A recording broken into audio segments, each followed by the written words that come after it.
Assalamualaikum warahmatullahi wabarakatuh. Perkenalkan, nama saya Flistinia Chandra Kurniaisa, NIM 173131001, Prodi Pendidikan Islam Anak Usia Dini, Fakultas Ilmu Tarbiyah.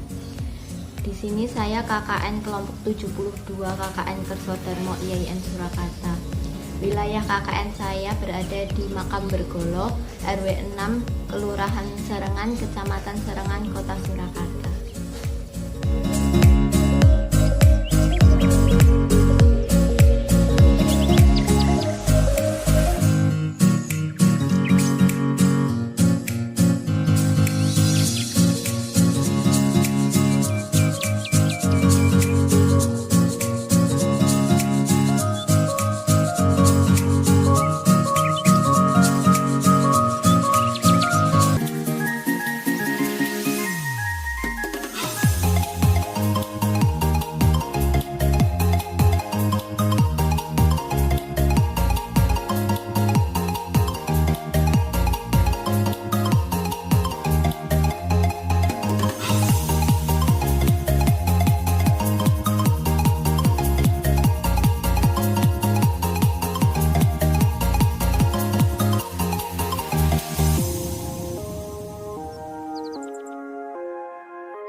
Kampung Makam Bergolo, RW 6, Kelurahan Serengan, Kecamatan Serengan, Surakarta.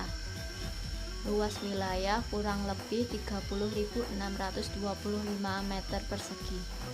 Untuk jumlah RT ada 6 RT. Jumlah penduduk. Jumlah kakak ada 226, total penduduk 852, laki-laki ada 398 dan perempuan 454. Kantor pemerintahan.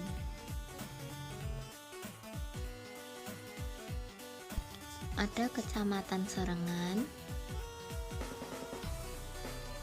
Kantor Pengadilan Agama Surakarta, Koramil, dan kantor KUA Serengan. Kesehatan masyarakat. Ada posyandu balita dan posyandu lansia. Dan ada kampung KB. Untuk kampung KB meliputi Bina Keluarga Lansia, Bina Keluarga Balita, Usaha Peningkatan Pendapatan Keluarga Sejahtera, Bina Keluarga Remaja, Sekretariat Pokja Kampung KB, dan Pusat Informasi dan Konseling Remaja. Pendidikan.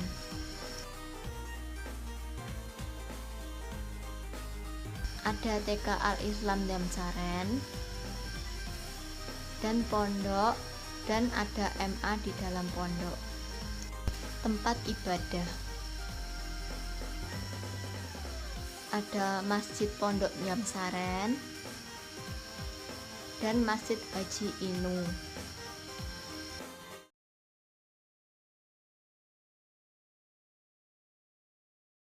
Kenalkan Om, saya Kristina dari mahasiswa KKN Surakarta. Om, bagaimana keadaan Solo sekarang? Iya, untuk COVID ya. Ya, terima kasih ya. Assalamualaikum warahmatullahi wabarakatuh. Selamat pagi semuanya.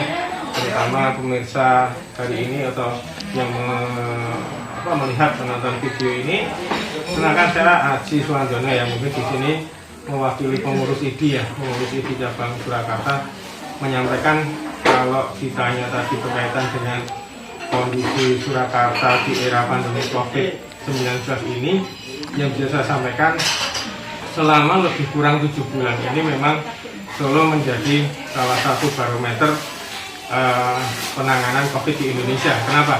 Karena sejak bulan Maret saat itu dicanangkan Pak Wali Kota Solo menjadi KLB di COVID karena ada yang meninggal di seorang warga di Pasar Luang itu, sampai sekarang itu kalau ditanya kondisinya itu memang masih naik turun, ya, fluktuatif. Di satu sisi pernah kondisi Juni, Juli, Agustus awal itu sudah akan mereda. Tapi ternyata Agustus pertengahan akhir itu ada tenaga medis yang menjadi klaster itu di Rumah Sakit Muardi dan di RSUNS. Akhirnya dengan seperti itu ya diberlakukan lagi untuk istilahnya PSBB yang sifatnya tidak seluruhnya sih. Jadi di sini pembatasan untuk aktivitas terutama bagi anak-anak dan orang tua itu memang masih belum diperbolehkan untuk memasuki tempat-tempat yang menimbulkan keramaian seperti di mal, di pasar, ataupun di tempat keramaian yang lainnya. Seperti halnya kemarin kalau mungkin DNI tahu ya, untuk ada satu waralaba yang mengadakan acara itu akhirnya dibubarkan oleh polisi karena rawan terjadinya kerumunan yang bisa mengakibatkan klaster baru dari COVID. Begitu mungkin yang bisa saya ceritakan. Untuk pasien COVID-nya? Oke, untuk pasien COVID kalau ditanya untuk realnya mungkin yang tahu pasti ada data di Dinas Kesehatan. Tapi sampai saat ini sekitaran, nanti mungkin bisa dilihat di websitenya COVID-19 ya, karena saya harus ada data yang real itu nggak boleh salah ya. Nanti bisa, tapi termasuk kalau datanya di lokal, kebetulan saya itu juga dokter di rumah sakit RSUNS untuk kematian karena COVID dari bulan Maret sampai di September Oktober ya, ini sudah di Oktober ini sampai 75 orang, di mana dari 75 orang itu 24 terkonfirmasi COVID-19. Jadi memang ada ODP, PDP, kemudian sekarang jadi probable. Itu untuk menentukan pasti tidaknya itu memang harus dengan swab test. Nah inilah memang menjadi PR semua, termasuk Dinas Kesehatan Kota Solo, setiap rumah sakit yang menjadi rujukan Kota Solo untuk diketahuinya dan yang memeriksa atau menonton video ini. Ada 3 rumah sakit yang menyediakan untuk isolasi mandiri, yaitu di Rumah Sakit Muardi, Rumah Sakit Bung Karno, dan Rumah Sakit UNS di Kartosuro. Begitu ya. Terima kasih. Ya, sama-sama ya. Semoga kita selalu sehat Dan jangan lupa tetap protokol kesehatan sampai benar-benar sudah dinyatakan pandemi ini berakhir oleh pemerintah. Pertama, pakai masker selalu, cuci tangan, ya, rajin cuci tangan, dan yang ketiga, physical distancing. Demikian, Assalamualaikum warahmatullahi wabarakatuh. Oke, pun.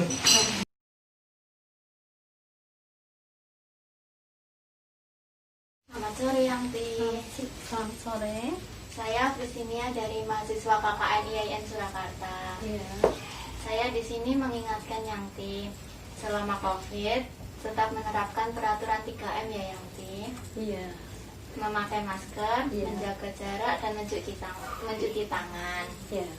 Dan jangan lupa makan makanan yang bergizi ya Yangti. Iya.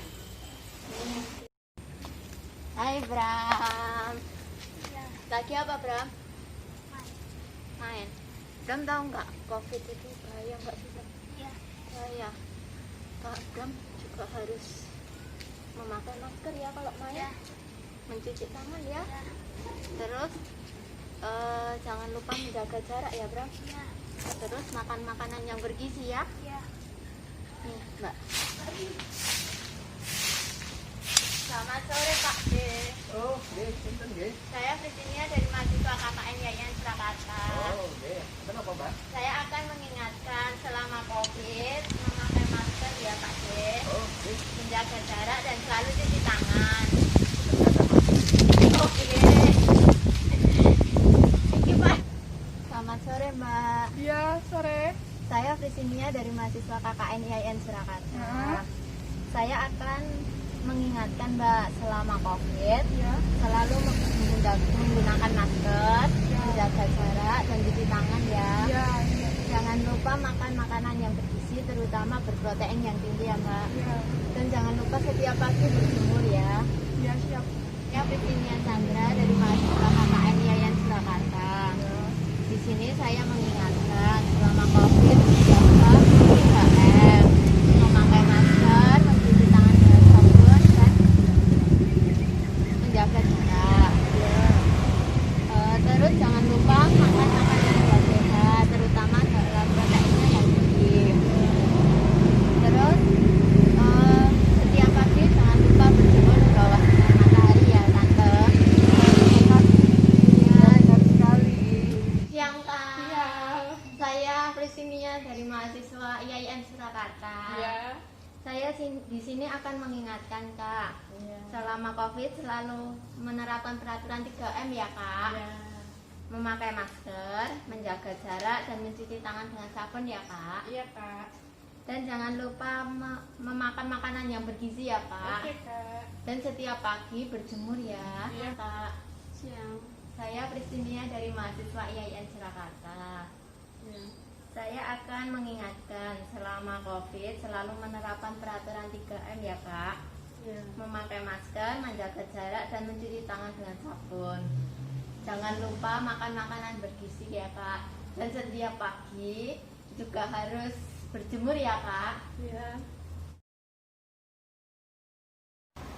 Gini, jadi setahu saya dulu itu kampung makan Bergula itu letaknya itu lokasinya di pinggiran kota Solo, pinggiran kota Solo sebelah selatan.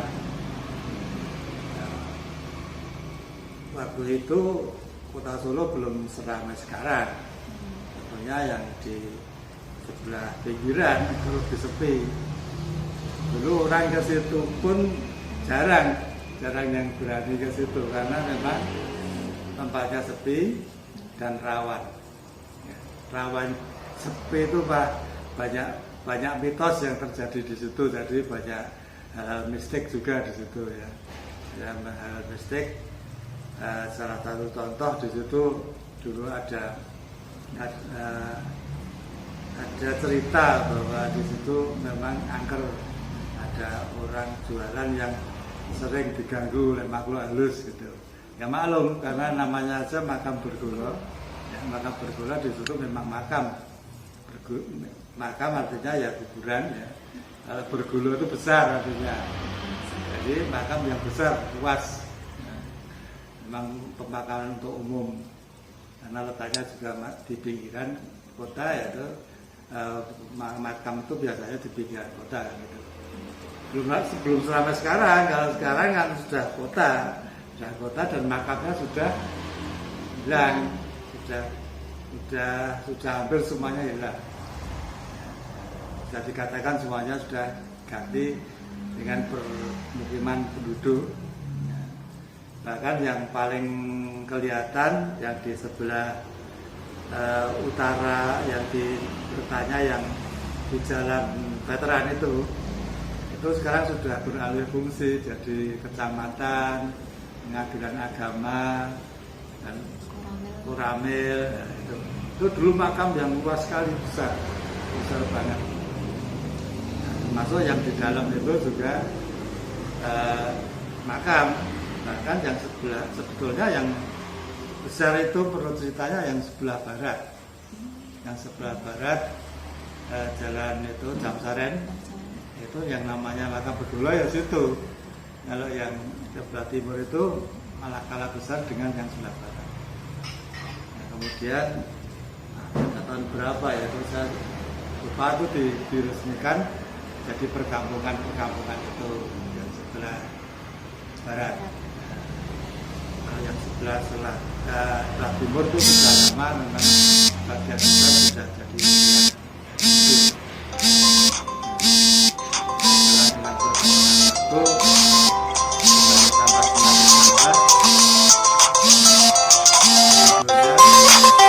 sudah kelihatan makamnya dan memang sudah hilang. Itu sekilas dengan makam Bedula yang saya tahu itu. Nanti di situ dulu yang sebelah timur itu menurut ceritanya ya, saya sendiri kurang waktu kecilnya di situ. Itu sungai yang sekarang ada itu belum seperti sekarang. Nah, sekarang justru sungainya sudah tidak kelihatan karena banyak pemukiman tadi. Nah, banyak penduduk yang dia sayang sebetulnya yang di atas itu sudah dicor hutan itu. Sebenarnya itu untuk untuk pembuangan air supaya lancar, memang seharusnya itu difungsikan. Ya mungkin dengan pemerintahnya ini perlu diperhatikan nanti. Itu karena kalau lama-lama kalau itu tidak difungsikan secara betul, nanti bisa mengakibatkan banjir juga mungkin contohnya. Jadi sebetulnya ya itu dilematis antara pertambahan penduduk dengan lingkungan kesehatan lingkungan di situ. Dulu itu orang di situ menamakan kali ya. Kali dulu. Yang namanya kali itu tidak seperti selokan, ya selokan kecil ya. Nah, itu kali memang kali. Dulu lebar sekali. Saya masih sedikit masih tahu kali itu memang dulu besar. Meskipun saya waktu saya tahu di situ memang ya tidak sebesar sebelumnya. Sebelumnya katanya itu seperti namanya itu, kalau orang Jawa ngarani perengan dulu. Perengan itu apa? Itu pinggir kalinya itu dalam banget. Nah itu. Kalau sekarang kan sudah hilang, sudah tidak menakutkan lagi ya di situ dulu. Memang seperti itu, dari dulu itu memang itu tadi memang pinggiran dan itu kelihatan memang belum seperti kota ya, masih desa gitu, masih karena itu memang makam, kesannya masih mistis. Ya, saya pernah dapat cerita dari orang tua saya, itu waktu dulu masih wingit itu memang saya katakan tadi wingit sekali di situ karena banyak makannya dan sepi, nggak ada orang. Pernah suatu ketika ada orang jualan namanya bukan wedangan seperti sekarang, dulu dipikul gitu. Itu banyak dia jualan banyak macam kue gitu ya, kue itu dipikul gitu. Nah, suatu ketika dia dipanggil sama orang itu, orang mau jajan gitu. Pak, sini Pak, saya mau beli gitu. Saya mau beli makanannya. Nah, dia beli beli makanan itu salah satu makanan yang dia suka itu namanya wajik. Wajik itu terbuat makanan dari ketan, ya. Ada dulu pewarnanya itu teres, bukan seperti sekarang, mana dulu asli teres. Nah itu kan biasanya merah. Nah ketika dia sudah makan banyak, dia tidak membayar, langsung membayar sama penjualnya. Dia malah tanya sama penjualnya dalam bahasa Jawa gini, "Pak, nambahku abang Pak?" Gitu. Nah, terus penjualnya ya sudah tuh dia juga menjawab, "Abang, ini merah." Terus dia makan lagi. Terus setelah makan lagi tanya lagi, "Pak, abang Pak, upgrade." Beberapa kali dia tanya, semakin lama tuh bibirnya tuh semakin, lidahnya atau bibirnya tuh semakin panjang. Penjualnya takut ditinggal kayak. Itu salah satu cerita itu. Banyak mungkin cerita lain yang nanti bisa ditanyakan, apa sumber yang lain. Itu hanya sebagai cerita bagaimana wingitnya di situ. Dan tentunya kalau yang seperti namanya begal seperti yang sekarang terjadi ini, dulu di situ banyak sekali terkenal sekali di situ, memang hanya seperti kampung begal. Jadi setiap orang yang lewat di situ takutlah karena kondisinya tidak aman. Dan memang penduduknya juga baru sedikit. Itu ya tanggalnya. Terima kasih. Wassalamualaikum warahmatullahi wabarakatuh.